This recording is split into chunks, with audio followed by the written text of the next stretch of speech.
Welcome to this in-depth and comprehensive video about Joaquín Archibaldo Guzmán Loera, better known as El Chapo, the most notorious drug trafficker of the modern era.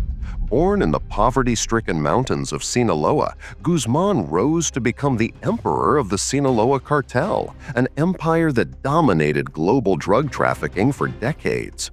His life is not just a chronicle of crime, it's a mirror reflecting the corruption, violence, and boundless ambition that have shaped the history of Mexico and the world.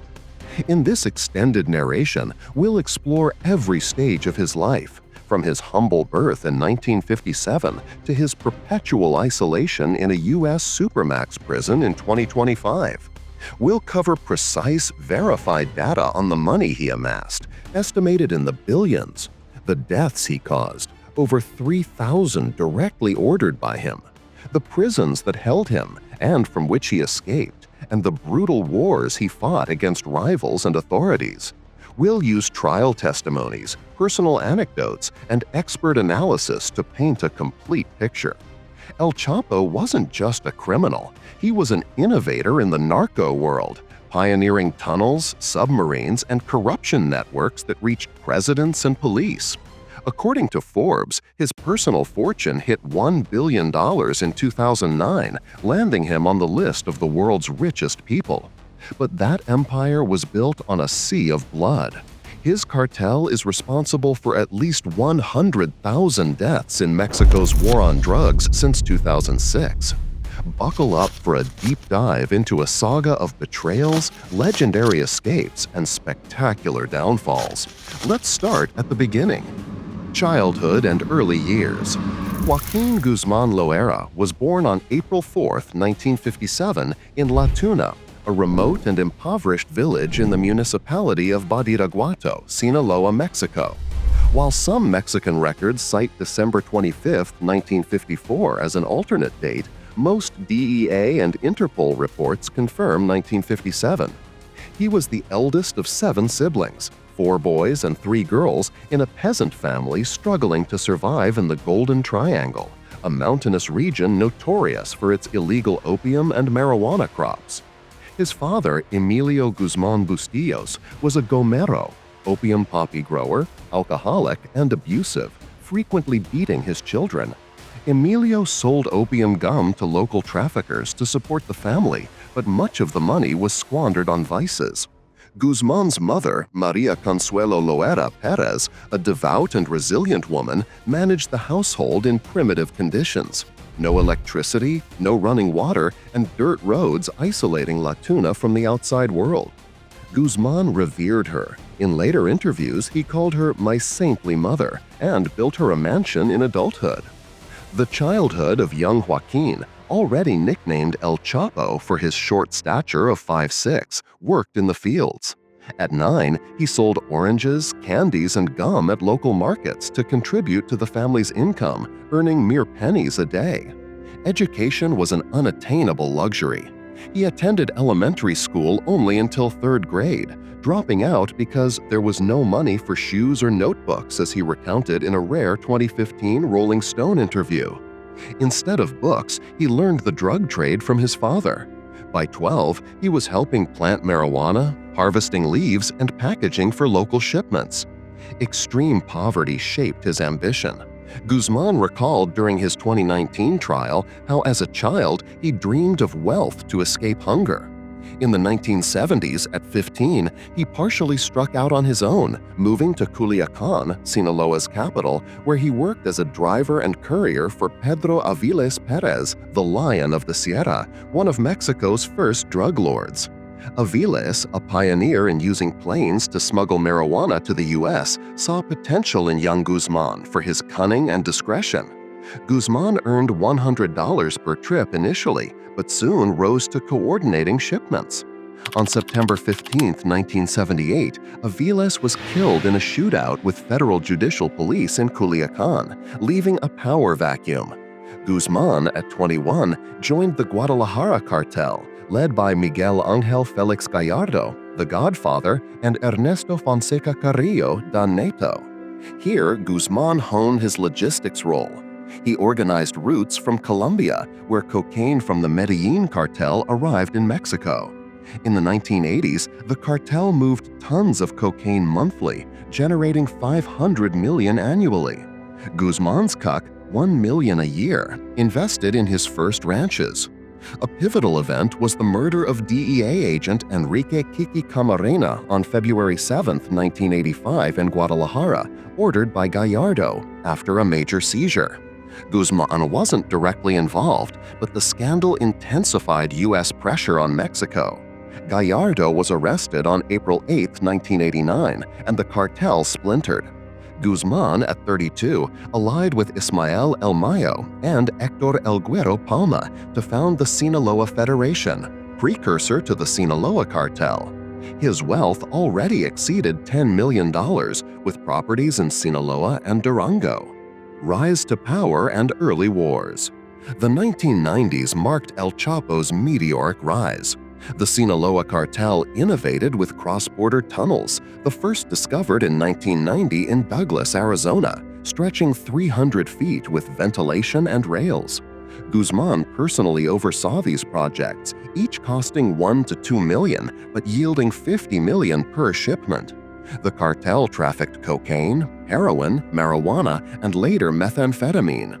Per the DEA, from 1990 to 1933, they moved 200 tons of cocaine annually, generating $5 billion. Guzman controlled 25%, amassing $1.25 billion personally. Success bred rivals. In 1992, war erupted with the Tijuana cartel, led by the Arellano Felix brothers, over control of Tijuana, a key route to California. Tensions peaked on May 24 at Guadalajara's airport. Guzman's sicarios ambushed the Arellanos, but in the chaos, bullets killed Catholic Cardinal Juan Jesus Posadas Ocampo and 6 others. Guzman escaped disguised as a cop, but the incident, initially called a mistake by Mexico, made him public enemy number 1. He's credited with 50 direct killings in this phase, including executions of informants. On the run, Guzman hid in Guatemala under aliases in luxury hotels. On June 9, 1993, he was captured by the Guatemalan army in Tapachula, Chiapas, near the border, in a joint DEA operation. At 36, he carried $2.8 million in cash. Extradited to Mexico, on September 9, 1995, he was sentenced to 20 years and 9 months for drug trafficking, criminal association, and weapons possession in a Toluca federal court. He entered Puente Grande, a maximum security prison in Jalisco. From prison, Guzman ruled like a king. He bribed wardens and guards with $1 million monthly, per trial witnesses. He had lavish cells with satellite TV, private chefs, unlimited conjugal visits, including prostitutes, and threw parties with mariachis. In 1999, he married Alejandrina Maria Salazar Hernandez, his second wife, in prison. His empire grew. The cartel generated $10 billion annually by 2000, expanding to Europe and Asia. The Tijuana War persisted. From 1993 to 2000, over 1,000 deaths in Baja California, with tactics like car bombs and beheadings. Guzman ordered hits via smuggled cell phones, including the assassination of Ramon Arellano Felix on February 10, 2002, in Mazatlan, after his release. First escape and empire consolidation. On January 19, 2001, Guzman escaped Puente Grande in a laundry cart, aided by guard Francisco El Chito Camberos, bribed with $2.5 million. The escape involved 71 accomplices, including the prison director, costing an estimated $5 million in bribes. Free, Guzman reunited with El Mayo in the mountains and reorganized the cartel, adopting technology. Narco submarines built in Colombia, carrying 10 tons, and drones for surveillance. In 2004, war broke out against the Gulf Cartel and their paramilitary wing, Los Zetas, ex-soldiers led by Arturo Guzmán de Sena, killed in 2002. The fight for Nuevo Laredo left 500 dead in 2005, including a 2006 massacre of 14 sicarios. Guzmán formed the Federation with other cartels to counter them. Revenue: $15 billion annually, with Guzmán laundering money in Las Vegas casinos and Swiss banks. In 2008, the betrayal of the Beltran-Leyva brothers, lifelong allies, sparked an internal war. Alfredo Beltran-Leyva was arrested on January 21, 2008, and Guzmán was accused of snitching. The response? Over 2,000 deaths in Sinaloa and Sonora from 2008 to 2010, including a massacre of 18 at a Juarez wedding. Guzmán ordered the hit on Arturo Beltran-Leyva on December 16, 2009 in Cuernavaca, in a Navy operation where 7 died. Personal life: Guzmán married 4 times. First wife, Alejandrina Maria Salazar, 1977, 4 children. Second, Griselda Lopez Perez, 1980s, 3 children. Third, Emma Coronel Aispuro, 2007, twins born in the U.S. in 2011. He had at least 18 children, many now in the drug trade. In 2007, his wedding to Coronel, 31 years younger, was a spectacle with 500 guests, private planes, and armed security, costing $1 million. Fortune: Forbes listed him as a billionaire in 2009 with $1 billion net in properties, yachts like the Chapito, planes, and private zoos with tigers and lions. Second capture, second escape, and third capture. On February 22, 2014, Guzmán was recaptured in a Mazatlan condo by Mexican Marines and the DEA without a shot fired. At 57, he was with Emma Coronel and their daughters. Imprisoned in Altiplano, a maximum security prison in Mexico State. But on July 11, 2015, he escaped through a 1.51-kilometer tunnel from his cell to a construction house, equipped with rails, a motorcycle, LED lights, and ventilation, costing $500,000 and built by corrupt engineers. Free for 17 months, Guzmán intensified operations. The cartel moved 50 tons monthly, generating $20 billion annually. He triggered violence, 200 deaths in Sinaloa from internal purges. In October 2015, he contacted actress Kate Del Castillo and actor Sean Penn for an interview in the mountains, published in Rolling Stone on January 9, 2016. He boasted, "I supply more heroin, methamphetamine, cocaine, and marijuana than anybody else in the world." This vanity helped track him via cell phones. On January 8, 2016, he was recaptured in Los Mochis after a 2-hour shootout with Marines. 5 sicarios died. Guzmán was wounded in the leg. Extradited to the U.S. on January 19, 2017, landing in New York. His Brooklyn trial began November 5, 2018, lasting 11 weeks with 56 witnesses, including former allies like Jesus El Rey Zambada, El Mayo's brother, who testified Guzmán bribed ex-president Enrique Peña Nieto with $100 million, denied by Peña. Revelations: the cartel shipped 200,000 kilograms of cocaine to the U.S. via Chicago, generating $14 billion there alone. Guzmán ordered 33 personal killings, like torturing a traitorous cousin with hot irons before executing him and dumping him from a plane. Another witness, Damaso Lopez, described Guzmán burying a rival Zeta alive after torture. Convicted on February 12, 2019, on 10 counts: conspiracy to traffic, money laundering, weapons use. Sentenced on July 17, 2019, to life plus 30 years, plus $12.66 billion forfeiture. Sent to ADX Florence, the Alcatraz of the Rockies, in 23-hour daily isolation, no visits except lawyers, in a 7-by-10-foot cell with constant light. Legacy: deaths, money, fights, and current status. Let's break down the raw numbers. Money: the cartel generated $20 to $30 billion annually at its peak 2005-2015, per the DEA. Guzmán's personal fortune, $1 billion per Forbes 2009-2012, but trial seizures totaled $746 million in assets, with estimated laundered totals of $14 billion via shell companies in 50 countries. Deaths: Guzmán admitted in court to ordering at least 3,000 executions. His cartel contributed to 120,000 to 150,000 deaths in Mexico's war on drugs, 2006-2025, sparked by President Felipe Calderón.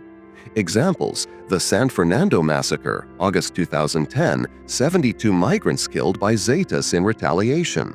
The Juarez War, 2008-2012, 10,000 dead in Ciudad Juarez alone, with Guzmán funding La Línea.